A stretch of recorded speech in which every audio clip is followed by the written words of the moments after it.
Welcome to the bridge, SnoopSoj. What can we know about you? I'm just famous for saying a lot of shit on Snapchat. I'm from the streets. I'm from Ojota. Like if you're from Ojota, you will know me very well. I know be Ajebo. Better by far. Forget all these things. Like I was a very good dancer. I was one of the best dancers in Ojota. They know me for that. Party where they invite us, or the one where they don't invite us, so I'm always there, try to win food, gifts, so, just to have something to take home. And when I was in primary school, I was hawking, bro. I hawk kerosene. I started hawking kerosene. After kerosene, I hawk orange and agbalumo and things like that. But people don't believe. If you're in the streets, you know where they call Onile, abi? Yeah, Onile. Onile, yeah. Viewing center. Viewing center. I went there to my mom sent me a message and I went there to watch people play Mortal Kombat. And phone got stolen because I was one that looked the most less privileged there, and they tagged me as the person that stole the phone. I had a very traumatic experience. I came to the UK, so I'll be able to sleep and wake up the time I want. If you come to this country and you didn't cry, you are the strongest person in this world. Hello, everyone. On today's episode of The Bridge and You, I have with me a very successful man.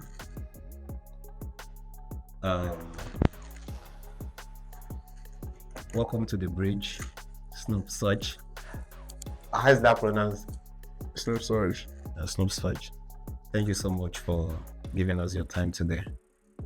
You're welcome. Tell us on the bridge, what can we know about you? There's not so much to know about me. I'm just famous for saying a lot of shit on Snapchat, and people decided to tag me as a relationship therapist, and that's it. So you give relationship advice? Yeah, like a life coach, Right. That's lovely. So for people discovering you for the first time, beyond the social media presence, who exactly are you? Just a normal guy. Just a normal person. A normal happy guy, a normal jovial guy, life of the party, and I just do my thing. I don't really like, as long as I'm happy, nothing else comes. Right. Before that, my happiness first. So that's it. Yeah. So what's the controversial things that people assume about you? That I'm too proud. Really? That I've heard a lot of people message me and be like, "Oh, I didn't know you're going to reply." I'd be like, "I'm not even a celebrity." Like there's one thing I used to do before I just stopped recent because I've got a lot of things on my mind. Like I used to make sure that I respond to all messages on my Snapchat, like on my Snapchat mostly, because I really get a lot of engagement there. So I reply to all messages on my Snapchat. I don't like, and the thing is, people don't know that I always put my phone on silent because I get triggered by notification. That's why I don't keep streak on Snapchat. My friends accepted that and they don't even disturb me. So imagine a random person disturbing you with a lot of streak and things like that. So yeah, people believe that I'm proud because I don't keep streak with people, but they don't understand that I get triggered by notifications, and my phone is always on silent. It's even on silent right now. I don't use DND, but my phone is always on silent, and my Snapchat notification is off. If I don't go on Snapchat, I won't see your message. So I try as much as possible to respond to everyone's messages, and but now I don't really do that anymore because I can't reply to everyone. So yeah. I'm not a proud person. If you see me outside, I'm very chill. It's really chill, I mean. Very, very chill. Especially if I'm, if I'm on, too short, madness starts. So I'm not a proud person. People close out to me know I'm among all my friends, I'm the most jovial person, and they can confirm that to you. So right. Yeah. Right. So can you tell us on the bridge today, what chapter of life are you on right now? Marriage, man. I'm married. Married man. Nice, nice. That's lovely to hear. Yeah. And then, what was your upbringing like? Oh, my upbringing. I don't even know where to start from because if not, we'll sleep here. To be very honest, you have all the time. Now people call me Boti, but they just say, oh, your family are rich and things like that, but they don't really understand. Only my close friends know the real story. I'm not Boti. Like, I'm from the streets. I'm from Ojota. Like, if you're from Ojota, you will know me very well. I'm quite popular in Ojota, but I don't really talk. But I'm popular for a lot of things because when I was young, I was a very good dancer. I was one of the best dancers in Ojota. They know me for that. Party where they invite us, or the one where they don't invite us, so I'm always there, try to win food, gifts, or just to have something to take home. And when I was in primary school, I was hawking, bro. I hawk kerosene. I started hawking kerosene. I started hawking. I started with kerosene. Then after kerosene, I hawked orange and agbalumo and things like that. But people don't believe. They just think, oh, my family, my parents are rich, and I just made myself to look like Boti. I went through a lot of things. It's only my close friends that know the real story, but people just think I'm from a rich family. I'm not from a rich family, and I'm not saying that my family are not doing well, but I'm not from a rich family. So I think that's one of the issues. My primary school was public school, my secondary school was public school, my uni was federal school, University of Ilorin. So I don't be Ajebo, forget all these things. Like, I don't know how my life just changed, because people believe that if you're from a poor background, you have to like show it, as time goes on, you have to show that. No, I don't have to show that. Like, I have no explanation to give people, but everything that life have shown me from my early stage are the things I work with now, because the street OT and things like that are the things I'm working with right now, because I think I won't be where I am today if not for things that I was able to experience as a child. Life experience, real life, eyes don't see. You don't go watch game before. Maybe say, like, I went to my friends used to ask me that, oh guy, you don't play PlayStation or things like that. I don't play game or PS or anything like that because I had a very traumatic experience. I went to, if you're in the streets, where they call Onile, I mean? Yeah, Onile. Onile, yeah. Viewing center. I went there to my mom sent me a message and I went there to watch people play Mortal Kombat, and phone got stolen because I was one that looked the most less privileged there, and they tagged me as as the person that stole the phone. And ever since then, that was very traumatic for me. And that was what, before I wanted to be a gamer, but that incident caused a lot of trauma. And ever since then, I don't really play game or things like that. But luckily, they found the phone, and I wasn't the person that stole the phone. It was one of the rich people there that stole the phone. So imagine. Forget. I've seen a lot of things, but I don't really show it because I believe I've not gotten to that stage where I have to tell people my story yet, because it's not time yet. It's time. It's not time yet. So when bridge already. So when people say, "Oh, this guy are from which family?" I made myself look like that too. And I'm not living a fake life, man. If I don't have, I don't have. If I have, I have. I tell people, and a lot of people come to my DM and be like, you know what? I need help. If I have, I have. If I don't have, I don't have. I'm sorry. That's just it. So just be real. Just be real. I think people like me for being real. I'm just me. There's nothing to hide. Just be real. People will like you for being real. If they don't like you, they don't like you. If people don't like you for being real, just know that those people don't like you. It's better that way than being fake, and you won't be able to know those that like you for being yourself and those that doesn't like you. So it's very difficult sometimes. So, and I've got real friends, they love me for who I am, and I've had my friends. People say you can't have friends for 20 years. And when I get friends, though, you don't past need 20 years. So that's it. Just be you. People will like you or not. That goes on. Yeah. All right. So, what experiences in life has taught you the biggest lesson? Growing up, which experiences have you had? Never give up. Never give up. I know this is like a common thing that people used to say, but I will always say never give up, because when I started my business, I started with just, you know, one person patronizing me, and before you know it, because people that didn't patronize me, they felt like, oh, they can't trust me yet. And I think it got to a point I got to realize that, oh, I understand why they didn't patronize me then. But the moment they started seeing that, oh, life is getting better, they have no choice. They have to what? They have to fuck with you, and that's life, you know. So just don't give up. Keep pushing. You know, one customer will turn to two customers, 3 customers will turn to 20 customers, and if you get to a point, you won't even need to advertise anymore. People will just be advertising for you for free, without even paying anyone. So just don't give up. Keep doing your thing. At first, people will be like, "Oh, okay, let's see what's gonna happen." Then, when you eat the sports, you see how people want to, like, you know, go with you, and that's life for you. Just keep doing your thing. So don't let, I should tell people, like, life is a journey. Wherever you are right now, don't let it determine your destination. Just keep going, because I believe in life, sometimes you don't even know your destination until you die.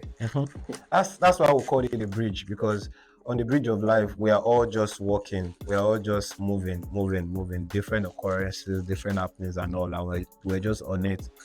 And so you were talking about your business. What business is it that you do? I mean, people want to patronize you on our platform as well. So I don't do the business anymore. You know, now I'm in the UK. I'm just living life. That's it. so But it was the business that made me to be able to afford where I am today. You know, from my own personal experience, I think I would prefer the dating pool in the UK compared to the dating pool in Nigeria, because you in the UK, we have girls that, you know, when they really love you, they go extra miles for their partner, forgetting the fact that, oh, they make the same money, or they make the same minimum wage. Not that we don't have girls like that in Nigeria. It's just like the whole situation is different. You know, you can't compare girls in the UK and girls in Nigeria. There are girls in Nigeria that make a lot of money, that are very successful too. Don't get me wrong. But if we check majority statistically, we have like more girls in the UK that, when they are so in love, they go extra miles because financially they are capable, because of, or, you know, they've got jobs, or they've got business, or they've got something they are doing. And it's not like we don't have girls like that in Nigeria. It's just that the opportunities are different. You know, some girls in Nigeria now, some girls in Nigeria, they solely believe that, oh, it's the man that have to do everything, you know, because they've got no job probably. And it's not like they're not looking for a job, but, or they've got no business or no means of making money. So they believe that, oh, the guy should be able to, like, you know, do the whole thing and spend money on them and things like that. But in the UK, I don't think most girls have that mentality. My own female friends don't have that mentality, where they believe that, oh, the guy should be the one sponsoring them, taking them on a date and things like that. Like I said, we have girls like that in Nigeria. It's just that they're not capable of doing that financially. But when they get here and they get to realize that, oh, I can work and make this money, I can work, and, you know, at the end of the month I'll make this money, they believe that, why not? After paying my bills, I've got some money left. You know, I love this man. Why not? Let me go extra mile. It's only for men that are doing the right thing, though. If you're doing the wrong thing, you might not see a lady like that. If not, there'll be a problem. So I feel like I prefer the dating pool in the UK is very better compared to the one in Nigeria, because most of the guys in Nigeria, mentally, they believe that, oh, you have to be the one doing the spending, you have to be the one taking them out, you know, to the point that if you're taking a girl out in Nigeria right now, you have to be the one to buy her outfits, pay the makeup, pay the hair, you know, and things like that. But in the UK, I don't know, maybe some people are experiencing things like that, but from my own personal experience, I don't think any of my friends have gone through something like that, where they want to take a girl out, maybe on a coffee date or something, they have to buy an outfit, or things like that. And in the UK, the minimum things are things like the girls really appreciate here, you know, compared to Nigeria, where you have to, like, you know, go to the most expensive restaurant or things like that. And it's just that the guys in the UK, most of them are not serious. I'm sorry to say, most of them are not serious, and they don't really have energy to be doing this date thing and talking thing. They They're just, picking shifts now. you So. know, they're just, they're just. I've seen girls complain about how nonchalant men can be in the UK, and I think they're right. But girls can be nonchalant too, but you just know that the girl doesn't like you, because in the UK, if a girl like you, or more, she will cancel shift for you. Forget about if you're not going to pay my shifts money, I'm not going to come. No, a girl will literally fly or transport herself from Newcastle to London, from London to Scotland to come and meet you. There are girls that will do that for you, like.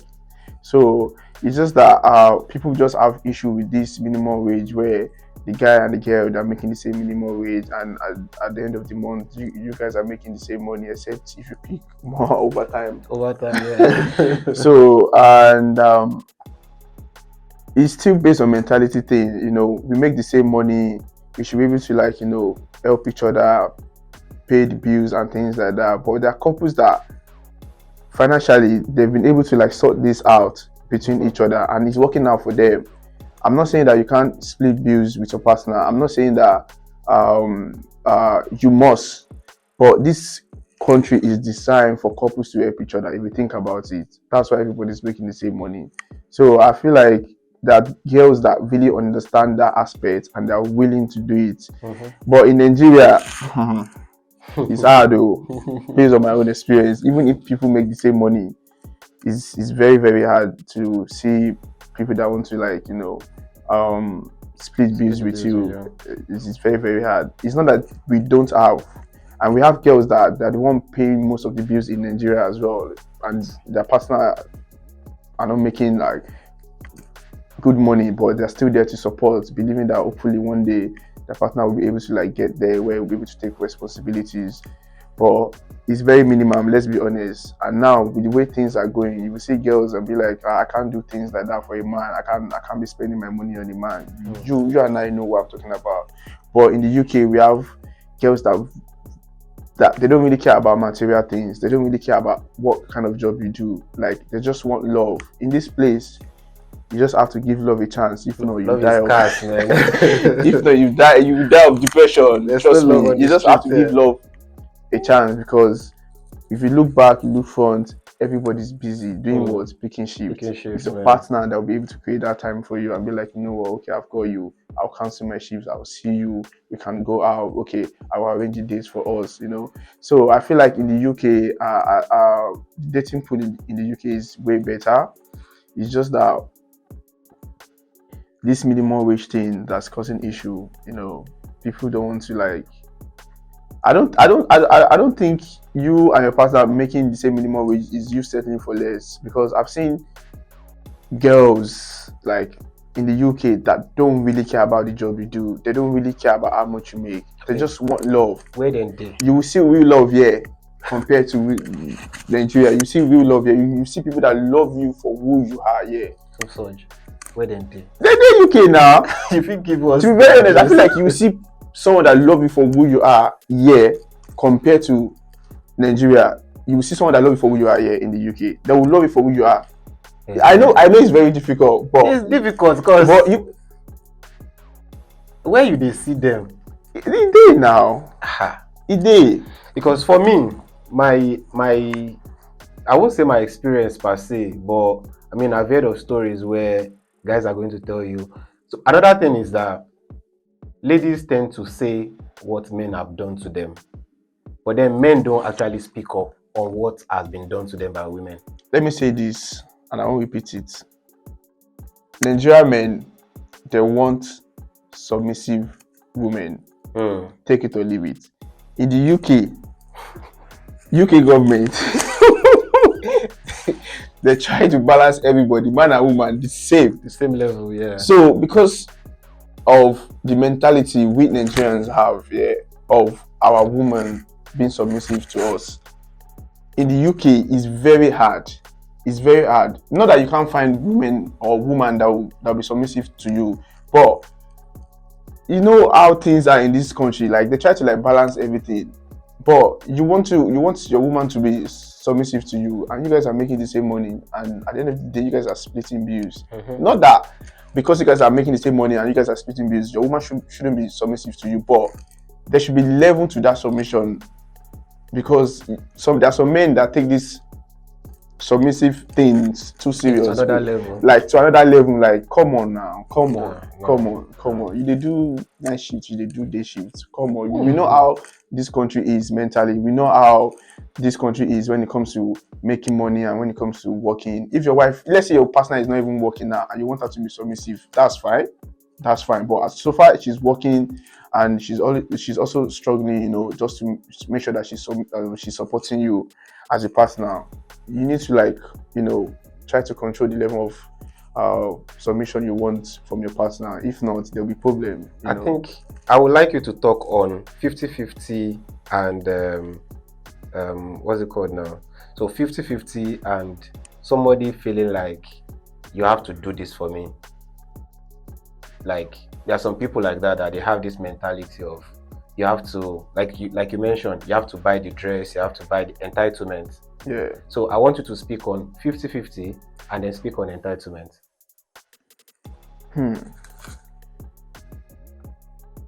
The 50-50 thing, I don't think it depends on how much you and your partner are making. That you see men that they will tell their wife that I don't want you to do overtime. The minimum salary you can get in a month is probably 1,009 or 1,008, depending on your Some people are making 3,000, No, I'm just saying minimum. Let's say you're minimum. doing the minor job, like you know what I mean. Right. And you're not doing overtime, you're doing your normal contracted hours. You make like probably 1,800, 1,900. And maybe your husband now is making like probably 2,500, 3,000, and you guys still want to do 50-50. Come on. It's going to work. It's not going to work. Let's be honest. It's not going to work. You guys can't do 50-50. So I don't think 50-50 works for every couples. So if one couple is doing 50-50, maybe it's working for them, but you don't have to follow that route. Like you don't have to do the same thing they are doing because you don't even know how much they make. The woman might be making more money than the man. Who knows? So it just depends on how much you guys. It's based on understanding, being supportive. Like in this life, I tell people, no matter how bad relationship can be, make sure you settle down for a kind person. Right. It's very important. Your partner can be ugly, can be beautiful, can be anything. Just make sure that kindness is there, because it's through this kindness that you see a lot of things working out in you guys' relationship, and they won't find it really hard to support you, or you guys won't find it hard to support each other. If you don't marry a kind person, then you'll be in trouble. We know you are married. We are not married yet. So take it easy on this partner, husband and wife thing. We are boyfriend and girlfriend now. What do you think about forget about my past does not matter? Have you heard that line before? Of course. Yeah. So what do you think about that line? Can you okay, you're married, so one thing I used to tell people, I know some of my friends remember this. When you meet someone and you guys are on talking stage, there are people that talk too much, I get, because talking stage is for talking, right? Get to know each other. There are things you don't talk about. Not all men or not all women will be able to handle your past. It depends on how emotional intelligence they are and how mature they are. It's just about, let's say for example now you're asking me about my body count. Like, what would that do to you? Like, is it that it fucks you up mentally, or you feel like, oh, you know what, I can't do this. You won't be able to handle it. You need to have some level of maturity to be asking questions like that. So I feel like when it comes to past, you should only say things that are very, very important. Like, you should say things that are very, very important. I'm not saying you should lie about your past, but when you know that you don't say everything, I'm not telling you to lie, but you don't say everything. You need to be very, very careful and select your words carefully. Things that are not relevant, there's no need to say anything concerning that. You see some people going into a new relationship and in their talking stage that talking about their hairs, bad mouthing their hairs and things like that. I can't go into a new relationship and you're bad mouthing your hairs and you expect me to date someone like you. And some of you go on a date and you be like, after the date, me and this guy or me and this girl or this girl didn't talk to me again or this guy didn't talk to me. It's because of things you've said. Why You not know, the date? like, okay, you broke up with someone, it didn't work out. Let it end like that. You know, you don't badmouth people. You don't just say things that are not necessary because that person will be like, oh, when me and you have issue now, it's just what you'll be telling people. You know, it's very important. If you go on a date and you meet someone talking shit about their ex or, you know, saying horrible things about their ex, that should be a red flag, trust me, because they will probably do the same thing to you. And it's just going to be one-sided story that you hear. So Right. that's it. And then, so we've talked about your office, which is relationship. So now walk us through how your journey to the UK. How did it go? How was it? I used to tell people this. I came to the UK for security reason. It's not that this place is secure, but at least I have peace of mind there. I left Nigeria because of peace of mind. You see people, they'll be like, oh, for better life, to raise their kids, you know, and things like that. That one is not my own problem. I came to the UK so I'll be able to sleep and wake up the time I want, you know, and, you know, I won't be scared of anything because I was traumatized when I was in Nigeria, and to the point that when someone opened my house gate, I'm up, even when I'm sleeping, even if it's 2 a.m., even if it's 3 a.m., because I want to know what's going on, you know, when I'm driving and I see police stopping, you know, just because of security reasons. That's like, I feel like that's the only reason why I left Nigeria. It's not like back home I was suffering or anything. No, I left Nigeria because of security reasons, and that's it. I left Nigeria to come and pick shift too. That's why you see me saying God. At least I have peace of mind, you know. Right. So did you come here to study, or how was the journey like for you? Yeah, I came here to study new course. What course was it? Data science. So you're a data scientist? Yeah. Oh, lovely. With distinction, come on. Distinction. You get brain, so. Distinction. I know people still do my project too. You did it evidence day, the laptop. Nice. And then, how did you find the education system here compared to Nigeria? Best. There's nothing like, oh, you came late to the class, stay outside, go. There's nothing like, oh yeah, cut a sheet of paper, we have tests. Best. I was telling someone like a few days ago that if I get a scholarship, I'm not saying I'm the brightest person in the room, but if I get a scholarship, I can do any course apart from law, any course. But I actually want to become a pilot. But if I say scholarship, I don't mind going back to school. I was about to ask you that what was your childhood ambition? I wanted to become a pilot. But now I can still become a pilot. Okay. Based on the educational system, yeah, I really like it. It's really flexible. But if I don't have to pick shift to pay school fees, then I can do any course, trust me. Nice. And then what has been the job system? How was it for you? I mean, you came in, you had the soft landing, obviously. Wait. Soft landing. Did I say anything like soft landing? But you came here for security reasons. No. The only thing was that I paid my school fees complete before I started my class. Before leaving Nigeria, you paid your school fees. You finished that? No, I paid 80%. Then when I go here and I had like the 20% in my account, I'd be like, I wanted to use the 20% to, like, you know, enjoy life. I was like, you know what, because I don't like owing people. So I just tried to pay. So we will owe them. Now we like to the owe people. Yeah, you know, also peace of mind is very important. Also, So when you came in, was it immediately you started working? No, I didn't work for like 6 months, and I was paying my house rent with Naira because I had like Naira in my account. So I was converting it to pay. I think that's one of the mistakes I made. I was going to convert all my money to pounds, but you're just converting the lesson. So I was converting Naira to pay my bills every month. Intriguing. And yeah, it just got to a point I got tired because I was the only one at home, and anytime I call my friends, my classmates, I'd be like, hello, how far? You day house? They'd be like, no, I don't go pick shift too. And I felt useless, you know. So I just decided to take my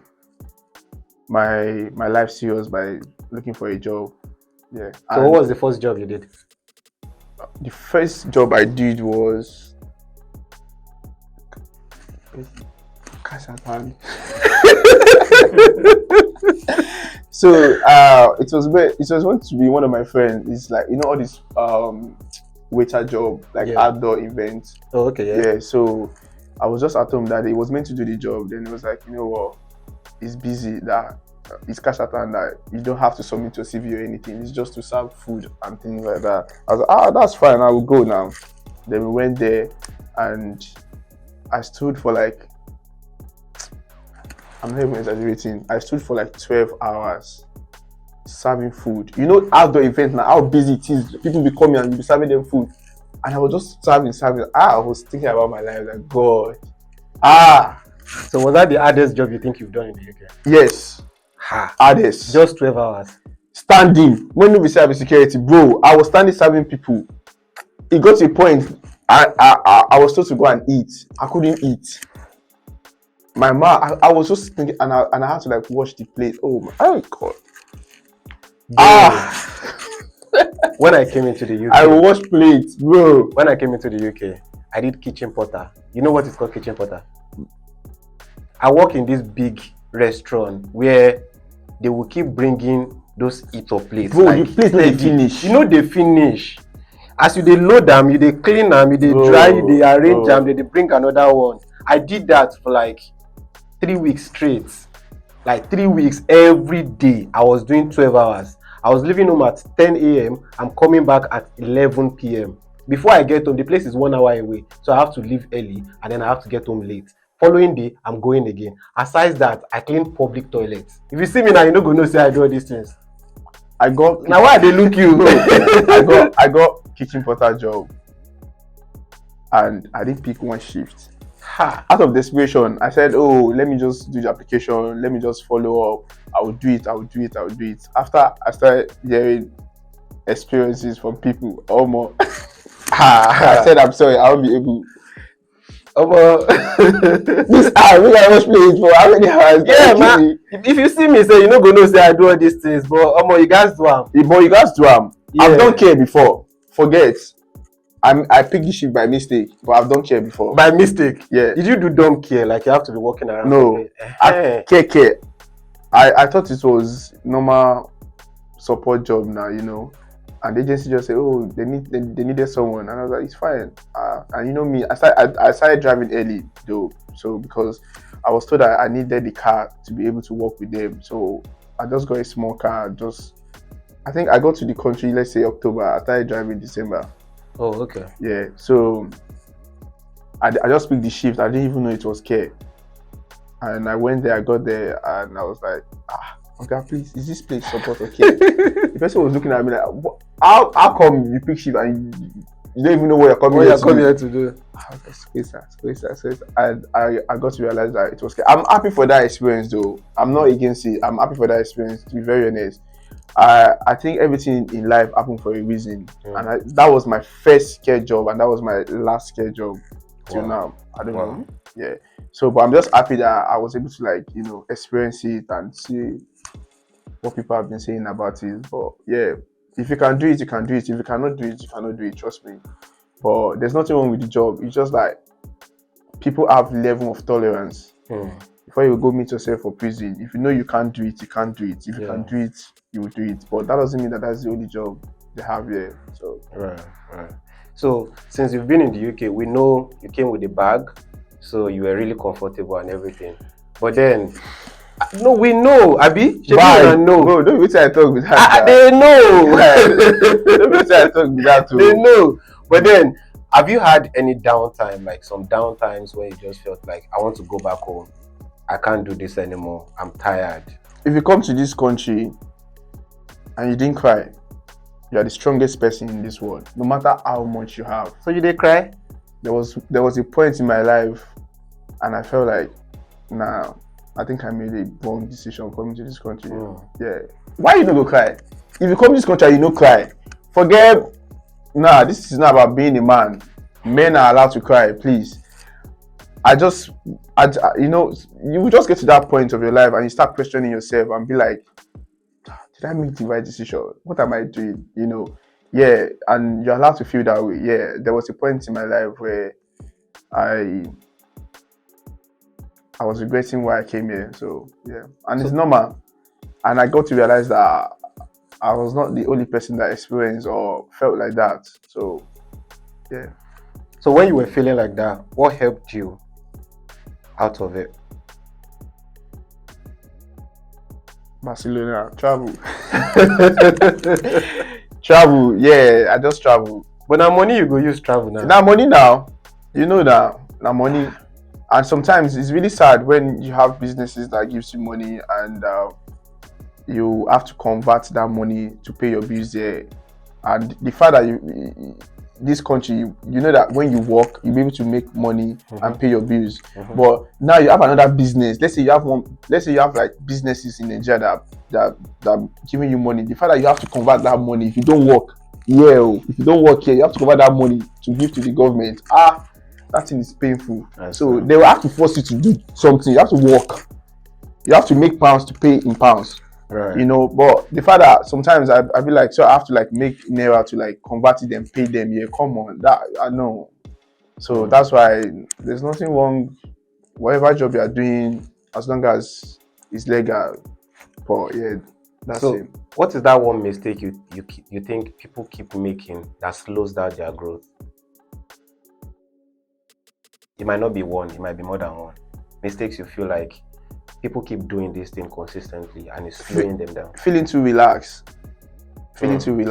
Some people, because at the end of the month they make 2,000, 3,000, 2,500, they feel like that's the end of the world.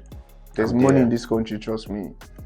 There's money in this country. I never reached that stage yet. You are saying it, so apparently you know. But I know that there's money in this country. There's money in this country. There's money in this country. The only thing is just this visa restriction, trust me. If not, there's money in this country. But some people, even with their British passports or ILR, they're still stuck, feeling relaxed. It's not that they want to be where they want to be, but they just feel like, what's the point? There's no need to stress, you know. But me, I don't have that kind of mentality. I'm sorry. Like, there's money. You just have to not feel too relaxed. I know your job is chilling, you know, at the end of the month, you're making 2,500, you know, when you sort your bills, you still have like 1,000 with you and things like that. But for some of us, that's not our mentality. We dream big. Understand? It's okay to feel relaxed, but I feel like the issue with most people is they just feel too relaxed. They feel like, oh, this is the limit. Nah, it's unlimited. Right. So, as a social media person, how do you filter things that you put out there? Like, how do you know that, okay, this is I want this thing to go out? The only active place, I don't post on WhatsApp. Does WhatsApp exist? I don't post on WhatsApp. I don't have Facebook. No, I don't have Facebook either. My Instagram maybe once in a while, but I'm most active on Snapchat. So on Snapchat, I just post based. Sometimes I go 3 weeks, 4 weeks, you know, without posting anything, depending on my mood. But I post a lot of things on Snapchat. If I want to post myself, I post myself. But one thing I know for sure is that video you're seeing on my story, I've watched it like 10 million times before I posted it. Before you posted it. So I just look for any loop. That's discipline right there. Yeah, that's it. Yeah, I post mostly on my Snapchat. I post a lot of things on my Snapchat. Like, if you want to enjoy my Snapchat, let me be on vacation. That's when you will enjoy my Snapchat. So yeah. So what's your username on Snapchat in case anybody wants to like add you up? Bless up, Snoop. Okay, that's a Snapchat. Please don't streak me. Thank you. So for you, I want you to choose one or the other. So fame or freedom? Which one do you think is? Freedom, man. Freedom. Fame or wealth? Which kind? When I choose freedom over fame, you're not asking me fame or wealth. We know fame obviously now. Wealth. Right. Wealth over fame. And discipline or motivation? Discipline or motivation? Discipline. Why not motivation? I'm not here to motivate anybody. Discipline, please. Success or significance? You just put me for time square. Yeah, that's why you're here.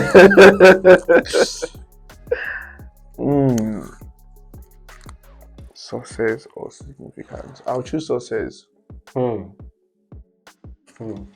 Okay, so since you choose success, yeah, I believe you're on the bridge of life. You're not there yet, but I mean, you're on the path and you will be there, definitely.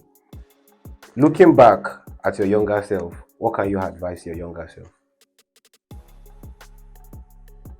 The fact that people see me and be like, oh, you are butty, just gives me butterfly. It shows how much I've developed in all areas of my life, not just physically.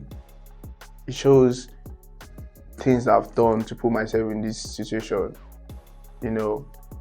And I know when we were young, being in a country like this have always been a dream for us. And it's not about just being in this country, you know. Traveling to different countries is a dream for me. You know, as a child, I wanted to become a pilot, but I'm not even a pilot, but I'm flying, don't worry. I'm flying to different countries, like my development in all areas of my life is something I'm proud of. And I'm married successfully, so still part of it. Yeah. Congratulations. Thank you. We will join you very soon. You're welcome. So what countries of the world have you been to so far?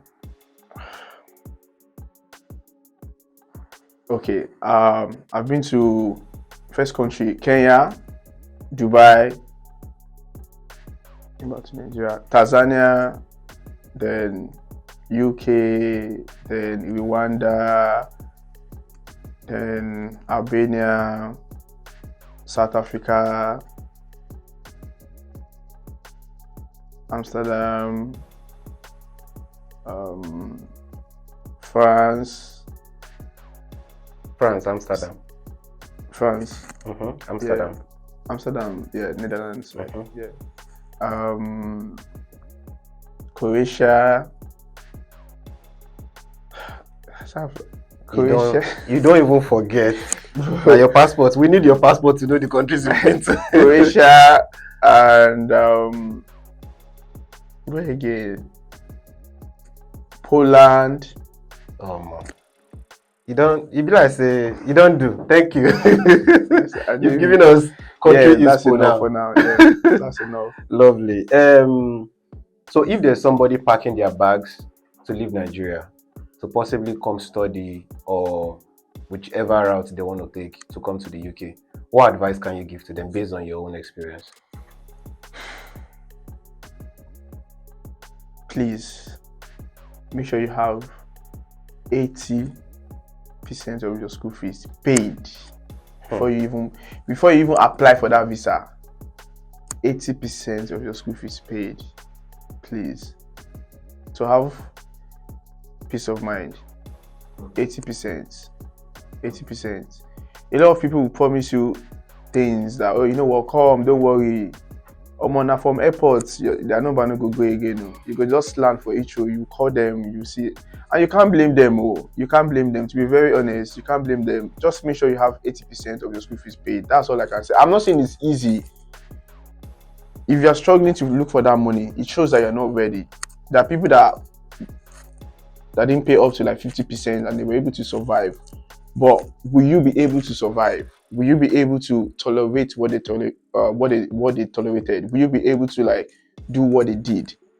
You know, will you be able to face it like that? Those challenges that they face, will you be able to face it? Because I've seen people that, you know, they couldn't take it anymore. They went back. So if you know you're capable of paying 80%, pay that 80%. Instead of used to use money to buy clothes and shoe and things that, leave clothes and shoe, use that money and add it to your school fees. Pay 80% before coming. No matter how small your school fees can be, let's say your school fees is 12k or 11k, try as much as possible to pay 80%, because you can get to this country and 4 or 5 months you're still looking for a job. That's it. While you are watching and enjoying the conversation, don't forget to subscribe to our YouTube channel, follow us on Instagram at Bridge and You, and then follow us on TikTok as well. If you want to be on this platform, you could reach out to us on all our social media. You could send us an email as well. Instagram is like your best bet, so you could reach out to us. We're happy to host you and hear your story as well. And again, don't forget to subscribe. But then, before we round up the episode, I want you to leave the viewers with one word. Leave them with something tangible that will keep ringing in their head. SnoopSoj told us this. What is that? I've said it like 5 times today. Be real. Mm. Be real with yourself. There's no need to be fake with anything. Right. If you are real with yourself, you get to know those that genuinely like you for who you are, Right. and those that don't like you for who you are. It's better to be real, to know those that like you and those that doesn't like you for who you are. It's better that way. At least you know you have the real people around instead of fake people, because you yourself, you're fake. Thank you. Nice. Thank you so much. Rounding up, when you hear the Bridge and You, what comes to your mind? The place where they set you up and ask you unprepared questions. I mean, that's why you're here. Unfiltered truth. That's why we're here. We are not setting you up. I mean, we're just trying to get to know the facts, trying to know the truth from you. And then on here, we play some brain teasers. So we just ask a few questions. We are hoping that you're going to know the question, the answer to the questions.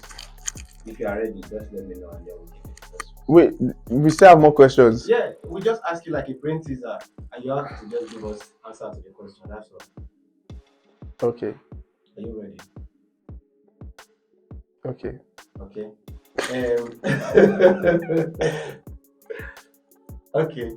I want you to give me 2 musicians from South Africa.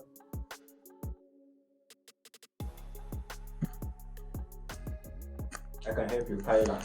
No, I can help you. Tyler is one. DJ Maforisa is also a musician. Yes, now. Okay. One.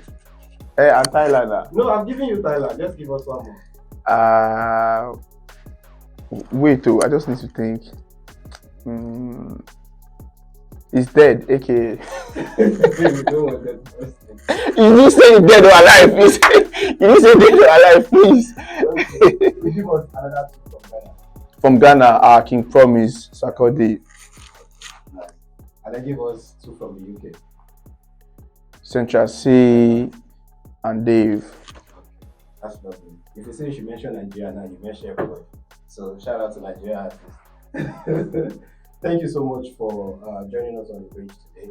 And then we hope to see you in the coming years when you've achieved lots more, and then we can reflect back to today and say SnoopSoj has come a very, very long way. Again, all of us at the bridge, we are saying a very big thank you to you. And then to our viewers, thank you so much for always watching. Thank you for subscribing. And for you that have not subscribed, don't forget to subscribe. I'll see you on the next episode of the Bridge and You.